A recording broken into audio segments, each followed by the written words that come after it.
Está bueno que comencemos a reflexionar y a recordar esos momentos,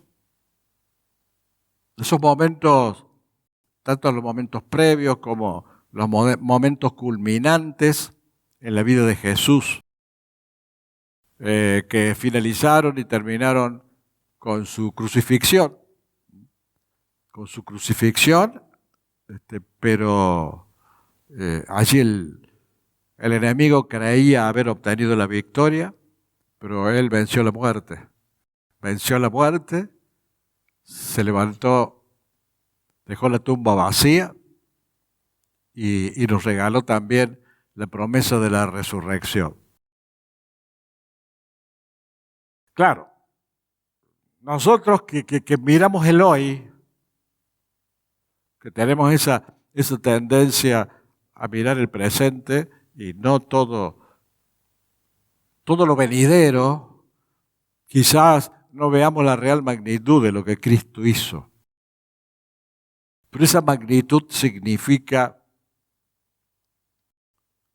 eternamente junto a Él, significa poder de resurrección, significa vida espiritual, significa presencia de Dios en nuestras vidas, significa un sacrificio hecho por Él, por amor, para que nosotros tengamos esa herencia, seamos herederos de esa vida. Claro, a nosotros nos interesa el hoy y perdemos de vista por mirar el presente o a veces por mirar un momento difícil, por mirar un momento de prueba. Perdemos de vista la relevancia y la importancia de todo lo que el Señor hizo por toda la humanidad. Por toda la humanidad. Imagínense que nosotros somos poquitos privilegiados de haber escuchado ese llamado del Señor. Aunque el Señor dice que muchos son los llamados y pocos los escogidos. Dios quiere que estemos entre los escogidos, pero al menos hemos acudido a ese llamado. Pero ese sacrificio Él lo hizo por toda la humanidad. ¿Y cuántos hay los que han respondido a ese llamado? Muy poquitos. Si a veces al cristiano le cuesta ver la magnitud de lo que Dios hizo por nosotros, ¿cuánto más aquel que está con el velo enceguecido con las mentiras del mundo, con las mentiras del diablo? Entonces, es bueno, es importante que recordemos siempre, toda la Semana Santa, estos momentos, para que no perdamos de vista el significado, el valorable significado o invalorable significado de lo que Dios hizo por nosotros. Y un día, Jesús, que fue perseguido, que fue negado, que fue posteriormente traicionado, ese Jesús, un día, en un momento de lucidez del pueblo de Jerusalén, fue recibido en forma triunfal. Fue como un chispazo de lucidez. Y justamente vamos a recordar ese momento cuando Jesús entra triunfalmente a Jerusalén. Y ustedes saben que cuando un rey o un gobernante, rey o gobernante en este mundo, cuando es coronado como rey, como presidente, como gobernante, etc., y se mueve alrededor de eso toda una pompa. Y donde acuden todos aquellos que van a asistir con finas vestimentas, con joyas. ¿Por qué? Es la coronación de un rey. Es la asunción de un gobernante, de un presidente. Requiere ir con todo el protocolo y toda la pompa necesaria en lujosos vehículos. Allí va el futuro gobernante o el futuro rey, el que va a ser condecorado o, mejor dicho, coronado como tal en un vehículo lujoso. Y a veces por razones de seguridad no es descapotado, pero si hubiese un mundo más seguro irían en esos vehículos lujosos, descapotados, saludando a la multitud. Eso es lo que habitualmente nosotros lo vemos por televisión. Detrás de todo ello, una custodia, guardias. No faltan los obsecuentes. Los obsecuentes también están presentes en ese tipo de ceremonia. Vienen gobernantes de todo el mundo. A ese lugar de coronación van gobernantes de todo el mundo a homenajear a ese rey, a ese presidente, a ese gobierno que va a asumir como tal. También altos dignatarios religiosos. Toda una ceremonia. Y la figura central es el que va a ser coronado como gobernante, como rey, como presidente. Eso es lo que sucede habitualmente en el mundo. Y Mateo 21, 1 al 11 nos narra la coronación del rey más importante de todos. Comenta el momento en que es coronado, entrando triunfalmente al rey de todos los reyes, al Señor de todos los señores. La presencia de Dios en él, entrando a Jerusalén triunfalmente. O sea que quedan chiquititos así todos los reyes del mundo y gobernantes del mundo ante la grandiosidad de esa entrada triunfal de Jesús. Pero fue sin pompa. Muy modesta, ultra modesta, en un pollino. Era la última aparición que iba a tener el Señor públicamente antes de su crucifixión.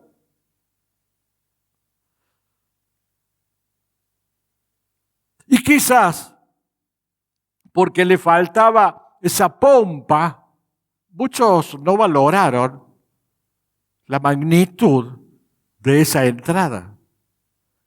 Más que nada, más que de la entrada, de quién era el que estaba entrando triunfalmente. Para colmo, era un burrito.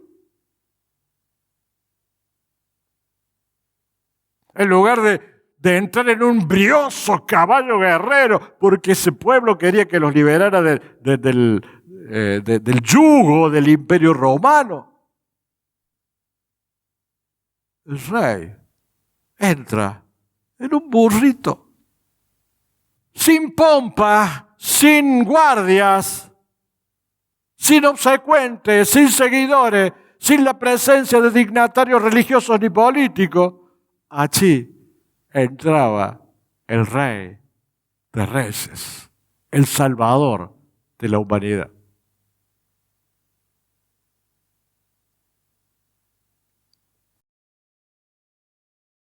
Y lo habían reconocido como tal porque vieron lo que había hecho. Y sí, había hechos que ponían en evidencia la magnitud de su poder. había sanado 2 ciegos en Jericó, había rescatado a un estafador, cobrador de impuestos como Zaqueo, lo había rescatado de sus malas prácticas y lo había puesto en el camino del reino. Pero bueno, se aproximaba esa entrada triunfal. Todos esos hechos, todos esos acontecimientos, más un hecho fundamental, es el que movió a la gente, al pueblo, a salir a la calle a recibirlo.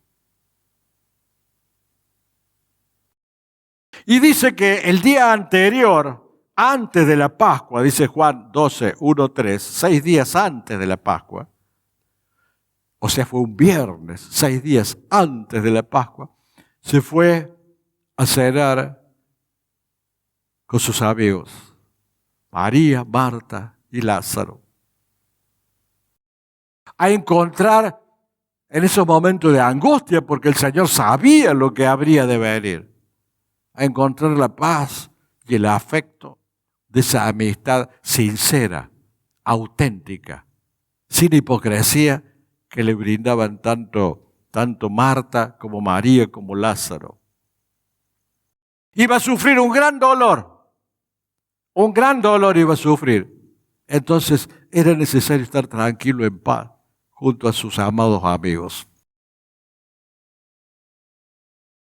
A tal punto lo amaban que María derramó un perfume de nardo sobre sus pies y lo secaba con sus cabellos.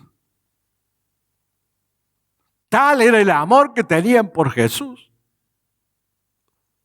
Y nunca falta el que critica. Nunca falta el que no lo mira al Señor, sino que trata hipócritamente de mostrarse bondadoso como lo hizo Judas. Dice, pero mira, el perfume que derrama, lo caro que es. Esa plata podríamos ahorrarla y repartirla entre los pobres. Como si le interesara mucho a los pobres a Judas. Me hace acordar mucho a los políticos de estos tiempos que tienen un discurso que parece que les interesa mucho a los pobres, pero lo único que les interesa de los pobres es utilizarlos para ellos tener más poder.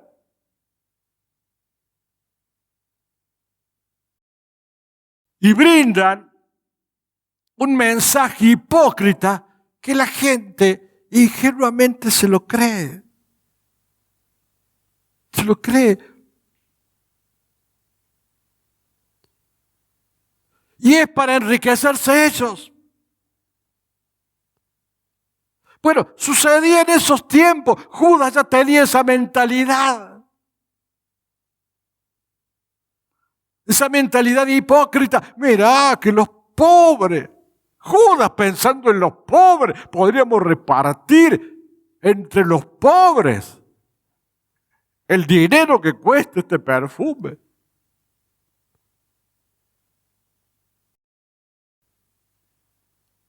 Pero como Jesús no era ingenuo, no se tragó el versito, el relato de Judas. Nosotros también tenemos que aprender a no ser ingenuos. Y utilizo la palabra ingenuo para no ser grosero. Pero tenemos que aprender. A ellos no les interesan los pobres. Siempre va a haber pobres. Lo peor es que cada vez hay más, ¿no? En el mundo entero, en toda América Latina.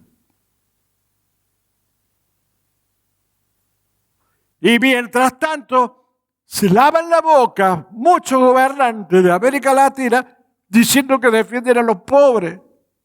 Y los pobres se lo creen.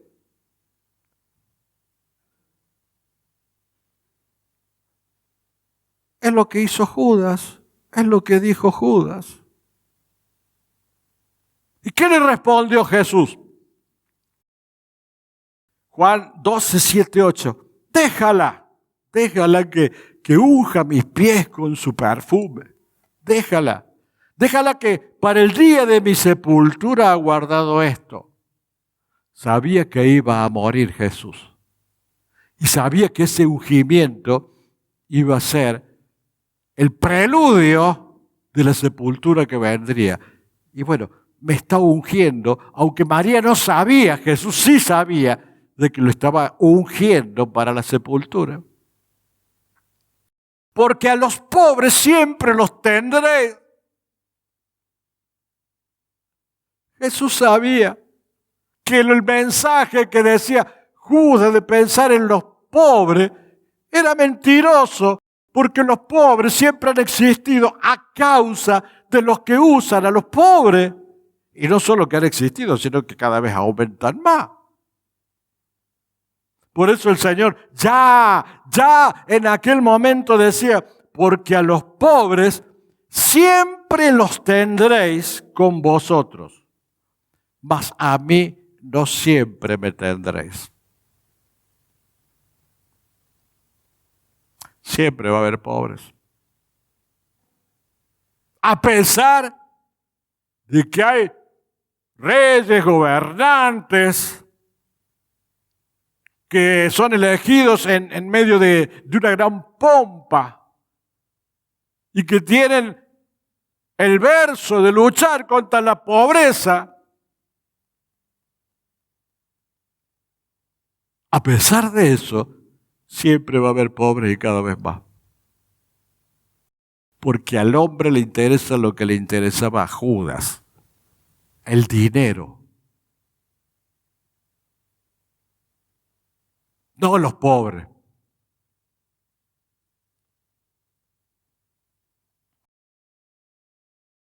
Al día siguiente, dice la palabra, entró a Jerusalén. Y ese milagro fundamental que movilizó al pueblo de Israel era la resurrección de Lázaro.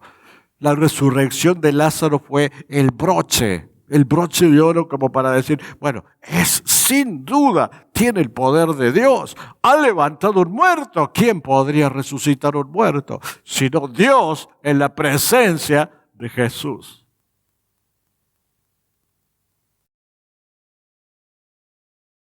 Pero,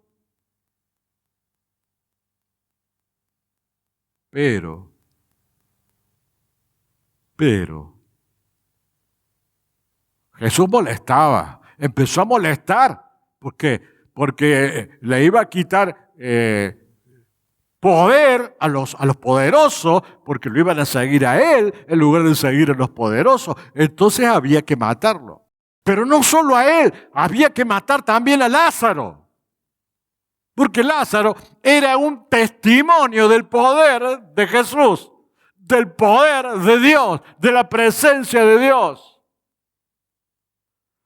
Y Juan 12:10 dice, pero los principales sacerdotes acordaron dar muerte también a Lázaro.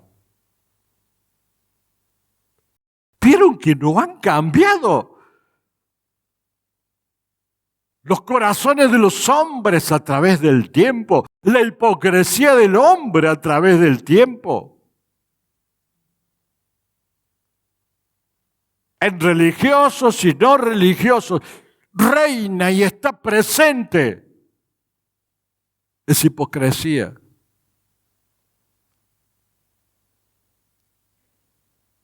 Juran por la patria, pero no les interesa la patria.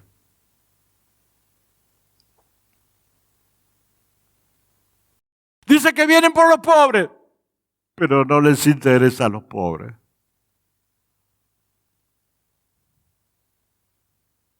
Igual. Es el proceso y al que molesta. Y bueno, dice, acá Lázaro está molestando. Es un testimonio, es un testigo fiel de lo que Dios hizo. Y hay que matarlo.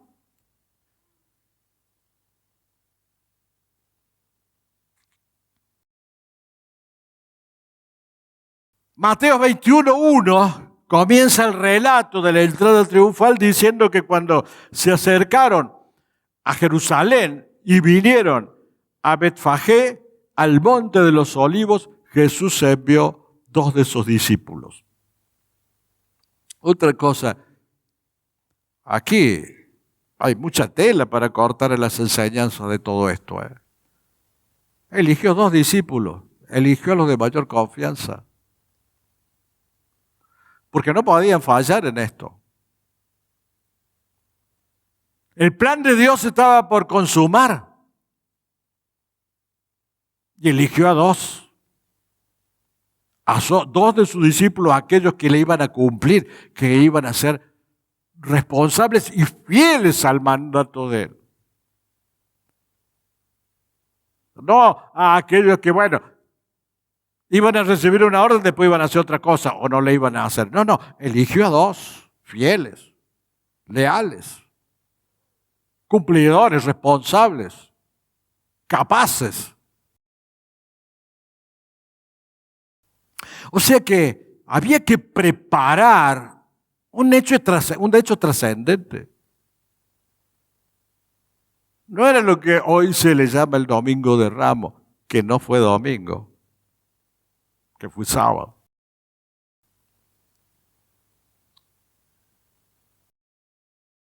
¿Qué se le inculca a la gente en estos tiempos? Que va con su ramito de olivo, porque en la iglesia le van a bendecir su ramito de olivo.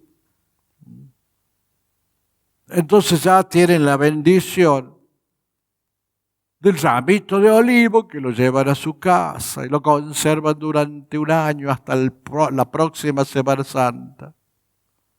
No, este ramito de olivo nadie lo toque. Nadie lo toque porque está bendecido. Pero el que bendice no es el ramito, el que bendice es Jesucristo. Y el que tenés que llevar a tu casa y a tu corazón y a tu vida es a Jesucristo, no un yuyo.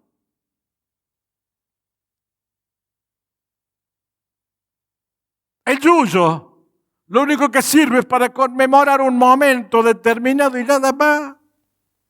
No te trae bendición. Desenmascaremos esas mentiras idolátricas. El que trae bendición siempre es Jesucristo.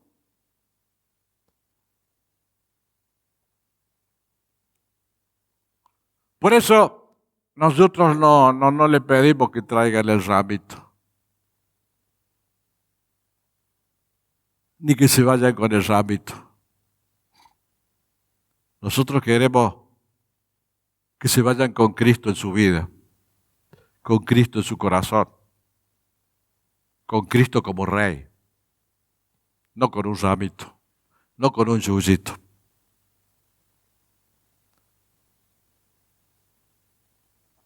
Entonces, para esa coronación, no preparó una pompa de guardias, envió a 2 de sus discípulos. El Rey de Reyes, y envió a 2 de sus discípulos. Y dice, Mateo 21, 2 y 3, diciéndolos, id a la aldea que está enfrente de vosotros, y luego hallaréis una asna atada y un pollino con ella. Desatadla y traédmelos. Y el versículo 3 dice, y si alguien os dijere algo, decid, el Señor lo necesita, y luego los enviará. O sea que el Señor sabía que le iban a cuestionar que fuera a desatar. Y era lógico. Si alguien era propietario de ese pollino, cuando veía que 2 personas venían y desataban y se llevaban el pollino, iba a reaccionar. Sí, eso es mío. Están llevando algo que es mío. Y el Señor sabía que iba a existir esa reacción, entonces le dice, sabía que le cuestionarían eso. Entonces les dijo el Señor, bueno, si les preguntan eso, ustedes díganle, el Señor lo necesita. Él sabía que se lo iban a preguntar. Y después Marcos y Lucas nos dicen que esas personas, los propietarios del pollino, le comentan o le dicen a los discípulos: ¿qué hacéis desatando ese pollino? Es nuestro. Ellos entonces le dijeron como Jesús le había mandado y los dejaron. Quizás eran hombres de fe que ya lo conocían al Señor. La cuestión de que cuando le dijeron: esto es del Señor, no se hable más, llévenlo. Todo eso había previsto el Señor. Y era un animal sin uso. El Señor tenía que montar un animal que nadie hubiese montado antes, porque eso era una demostración o era un símbolo de honra, de algo de respeto, reservado para mi Señor, reservado para alguien muy especial. Este burro no lo montó nadie, no subió nadie, porque está reservado. Entonces era una demostración de ese respeto y de esa honra que se le daba al rey que habría de entrar montado en él. El versículo 4 dice que todo esto aconteció para que se cumpliese lo dicho por el profeta, cuando dijo: o sea que esto que se produce, esta entrada triunfal que se produce en Jerusalén, no fue algo que se le ocurrió al Señor en un determinado momento. No fue un hecho circunstancial, algo. Estaba desocupado, no tenía nada que hacer. Dice: bueno, ¿y qué te parece si entramos con un burrito? No. Es algo que había sido profetizado y 500 años antes ya lo había dicho Zacarías. Estaba dentro del plan de Dios. Dios conoce cada paso que vamos a dar. Dios sabe cuál va a ser cada una de las decisiones que vamos a tomar. Nada más que nos respeta. Él sabe si nos va a llevar o no en el arrebatamiento. Él sabe si vamos a ganarnos ese reino o no. Todo lo sabe. Nada más que nos deja para que nosotros libremente utilicemos el libre albedrío y nosotros decidamos.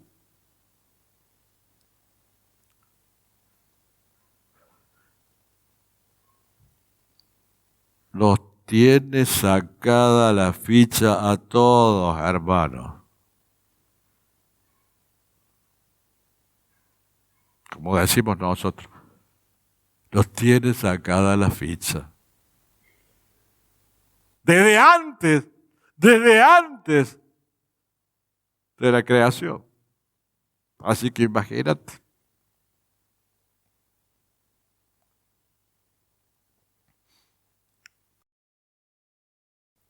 Y lo que había dicho el profeta Isaías está en el versículo 5 de Mateo.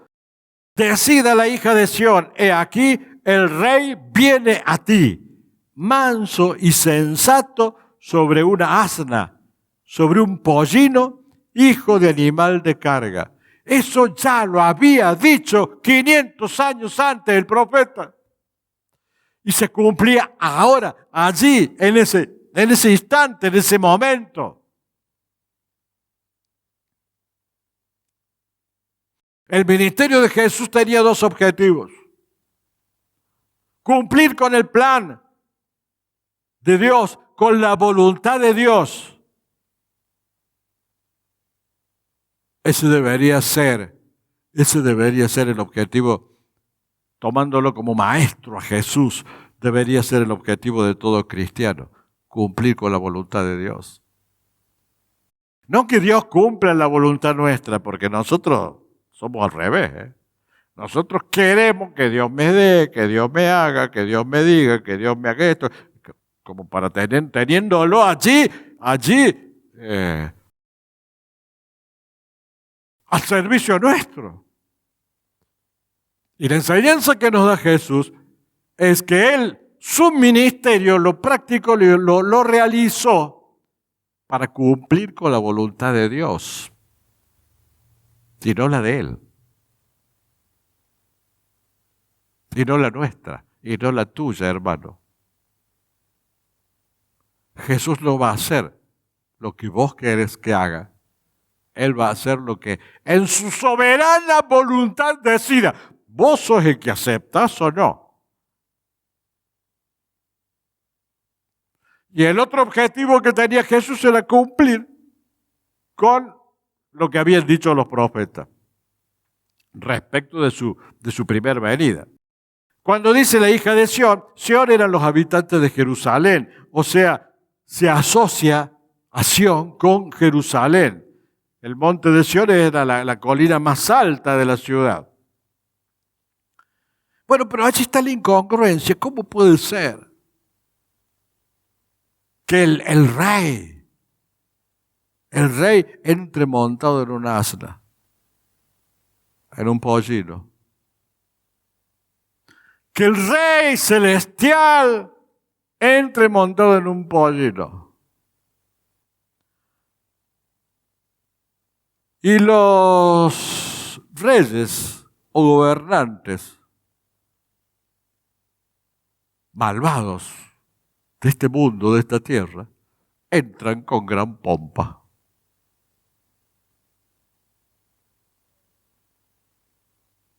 Una incongruencia.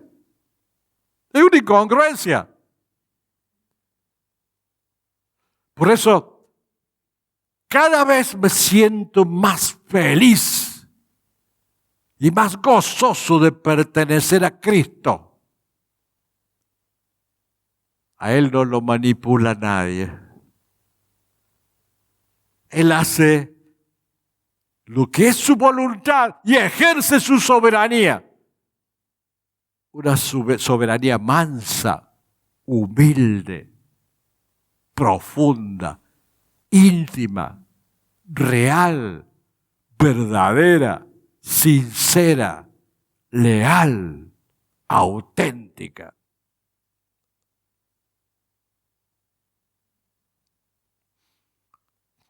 Porque Él no vino en riqueza. Jesús vino en pobreza. Distinto a los gobernantes y reyes de este mundo.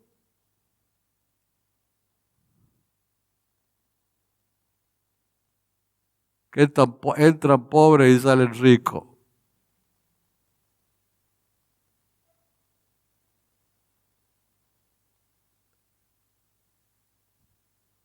O si no entran pobres, entran con poquito y salen con muchito.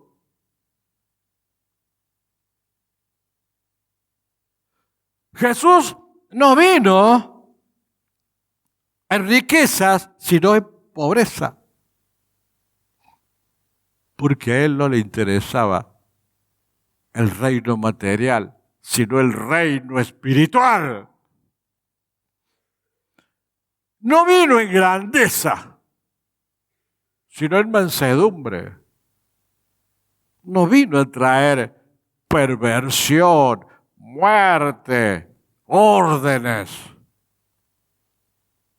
asesinatos, como los que estamos viendo en este mundo. Naciones enteras bombardeadas con civiles.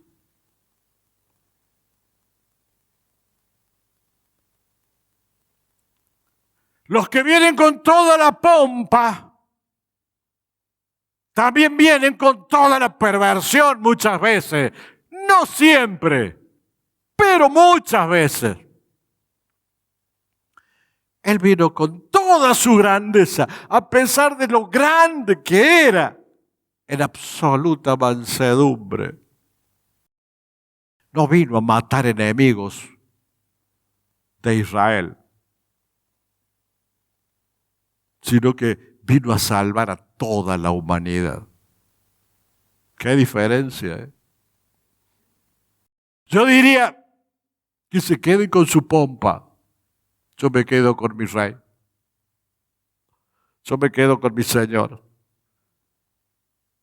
Que se queden con su pompa y con su mugre interna que tratan de ocultar a través de esa pompa. Yo me quedo con el que subió, montó un pollino y humildemente entró como rey. Ese es mi rey, ese es tu rey, ese es nuestro rey.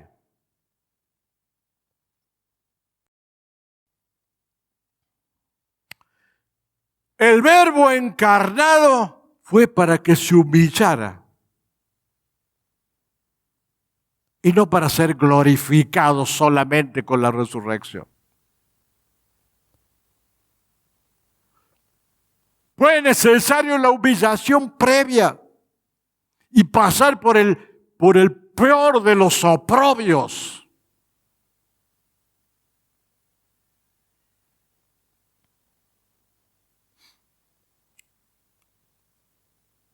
Debió pasar por toda esa humillación. Porque era Dios, era el Verbo. En el principio era el Verbo. Y el Verbo se hizo carne. Y el Verbo era con Dios, y el Verbo estaba con Dios.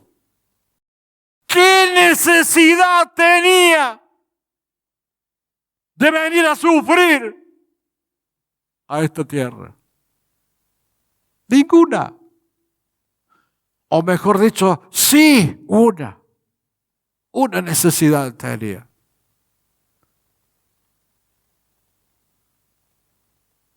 Nos amaba tanto, nos ama tanto, que necesitaba hacer algo para ver si nos salvamos.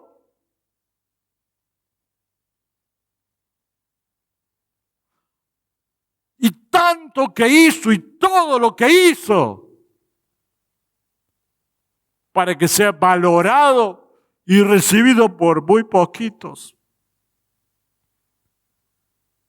Esa humillación la sufrió por amor. Nosotros no nos bajamos del caballo de la soberbia nunca, ni por amor. Somos tercos, ni por amor. Jesús era Dios y por amor murió. Por amor a nosotros, por amor a ustedes, hermanos, por amor a todos los cristianos que de verdad le buscan en el mundo entero. Y para todo aquel que quiera entrar en su reino. Para todos Él vino a abrir la puerta. Nada más que algunos entran y otros no.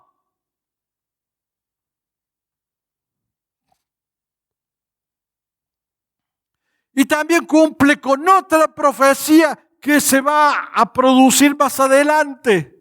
La de Daniel 9:5, 9:25. La de las 70 semanas, porque dice 7, 7 y 62 semanas. O sea, son 69 semanas y falta una semana prevista y profetizada por Daniel. Falta una semana de 7 años, la de la gran tribulación. Pero yo no quiero entrar en eso porque ya lo van a ver cuando hagan los estudios bíblicos. Es lo que Daniel o la doctrina le llama la 70ª semana de Daniel. Esa 70ª semana es esa semana que todavía falta cumplirse. Es esos 7 años de tribulación. O sea que vino a cumplir profecías referidas a su primera venida y también cumple profecías referidas a su segunda venida. ¿Por qué? Porque dice que esas 69 semanas iban a comenzar cuando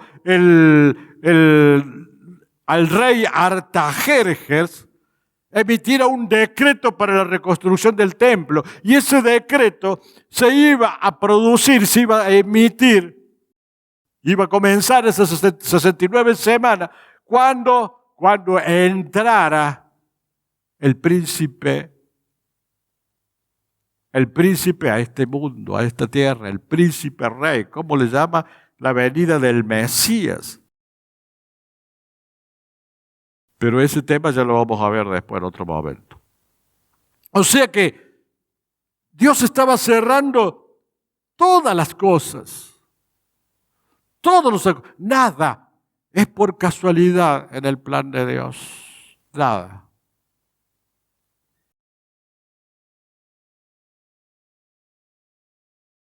Juan 12:16 dice: estas cosas no le entendieron sus discípulos al principio.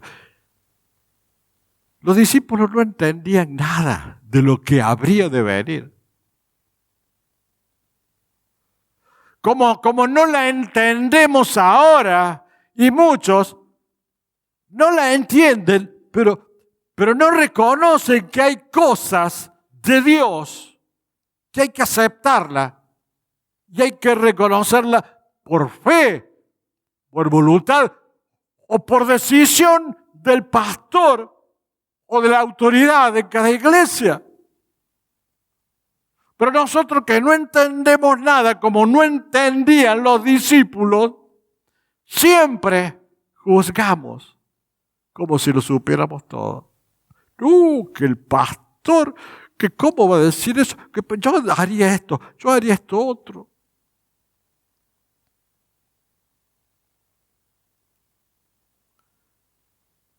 Y no entendés nada, no sabés lo que significa ejercer y cumplir una función delegada por Dios. No sabés. Cuida tu reino, o mejor dicho, cuida tu presencia y tu participación en el reino. Porque si se te dice algo, y si la autoridad es de buena fe, te va a guiar por los buenos caminos. Pero los discípulos no entendían nada, como tampoco vos lo entendés muchas veces. Entonces, los dos discípulos no sabían qué iba a pasar. El Señor los manda a buscar un burro.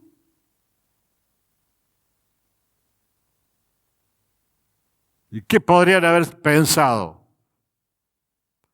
Podrían haberse puesto a discutir. ¿Traemos el burro o no traemos el burro? Y no, yo diría que no. ¿Qué vamos a traer el burro? Para mí, que el Señor estaba, qué sé yo, no durmió bien anoche, estaba cansado y dijo algo como para... Después le preguntamos bien, dejemos pasar el tiempo y después le preguntamos bien si es cierto lo del burro. No, pero ¿a vos te parece, che? Y sí, podríamos ir y veamos a ver qué pasa. Podrían haber dicho todo eso. ¿Cómo hacen los cristianos? Que no entienden nada y cuestionan todo. Como también lo hacían en esa época, que no entendían nada, pero estos dos obedecieron. Obedecieron. Era lo que tenían que hacer, tenían que obedecer. Y el 21:7 dice: y trajeron el asna y el pollino y pusieron sobre ellos sus mantos y se sentó encima. Y la multitud, que era muy numerosa, tendía sus mantos en el camino y otros cortaban ramas de los árboles y los tendían en el camino. O sea, el hecho de tender mantas era una antigua costumbre del pueblo. No es que se les ocurrió ayer en ese momento. Era una costumbre para recibir al rey. En 2 de Reyes 9:13 dice: entonces cada uno tomó apresuradamente su manto y lo puso debajo de Jehú en un trono alto. O sea, cuando iba a entrar el rey Jehú, trajeron los mantos y lo pusieron para que pase por ellos. Era un hábito, una costumbre que simbolizaba respeto, simbolizaba sumisión. Y las ramas que tendían, y que Juan 12:13 dice que eran palmeras, eran símbolos de salvación, símbolos de alegría. No era que arrancaron la primera rama que encontraron allí y la tiraron porque venía el rey.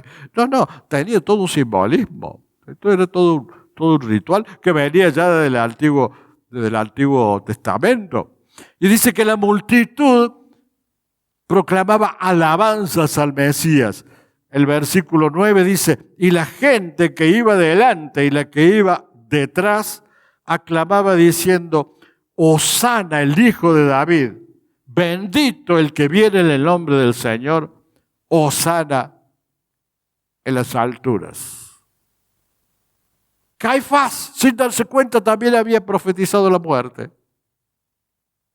Caifás era el sumo sacerdote del Sanedrín, el que ordenó que lo maten, que lo crucifiquen. Uno de los que ordenó que lo crucifiquen. Porque en el versículo de Juan 11:50 dice, ni pensáis que nos conviene que un hombre muera por el pueblo y no que toda la nación perezca. Es preferible matar a uno que matar a todos que perezcan en el error de seguirlo a ese uno. Entonces matemos a ese que quieren seguir.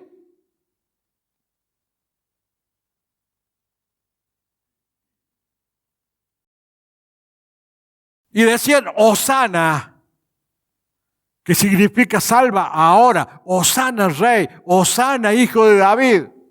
Sálvanos ahora. Porque ellos pensaban que Jesucristo iba a atacar el imperio romano y que lo iba a liberar del imperio romano. Pero Él no vino a vencer a Roma, sino vino a vencer la muerte. Mucho más de lo que pensaba.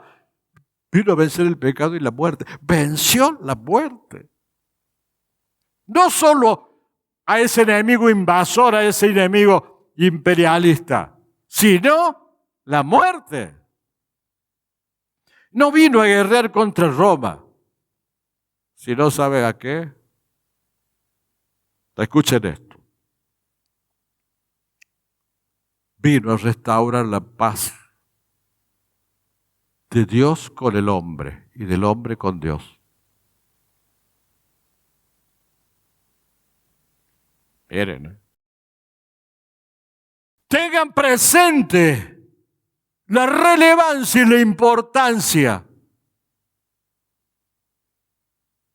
del motivo de la venida de Jesús, a restaurar la paz con Dios. No lo que pasa externamente, sino a restaurar la paz que nosotros internamente podemos tener con el Señor. Alguien me decía en alguna oportunidad, bueno, es que no hay unidad. La unidad tiene que ser entre nosotros y Dios, porque la paz tiene que ser entre nosotros y el Señor. Cuando todos estamos unidos a Él, cuando todos tenemos esa unión con Él y esa paz de estar unidos a Cristo, sin duda que no solo hay unidad, sino también unanimidad. Lo que Cristo vino a traer es paz para con Dios. Y los que están fuera de Dios tienen que vivir la injusticia de los hombres.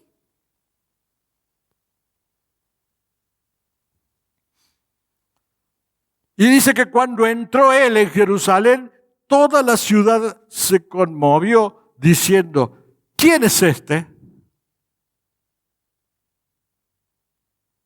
No sabía quién era.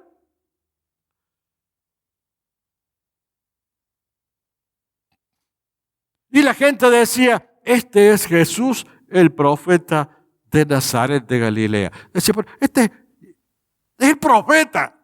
Ni siquiera veían en él el Salvador. Y no entró con su séquito, sino con personas comunes.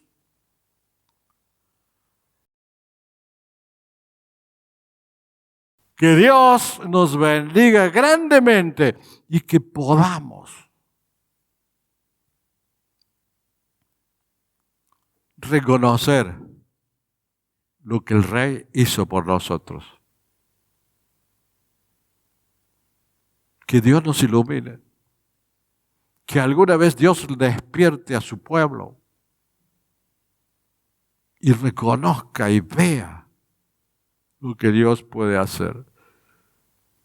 Pero el pueblo de Dios está tan en sus cosas, tan en lo suyo, y muchas veces tan montado en su ego, que es difícil que vea, como tampoco vio el pueblo de Jerusalén, que vea la grandiosa obra, la grandiosidad de la misión que venía a cumplir el rey, el verdadero rey. Han pasado miles de años, siglos, y todavía a la humanidad le cuesta vencer su carne, su ego, su egoísmo, su naturaleza. Le cuesta vencer ese afán de vivir para ellos. Que Dios nos ayude. Que Dios nos ayude y que podamos ser verdaderos seguidores del Señor. Porque cuando nosotros lo recibimos a Él como Rey, es para que reine. Es para que reine en nuestras vidas. Nosotros queremos que muchas veces el cristiano pretende que sea rey de los otros, pero no de mi vida, porque yo con mi vida hago lo que yo quiero. También Él va a hacer lo que Él quiere cuando Él venga a buscar a su iglesia. Amén.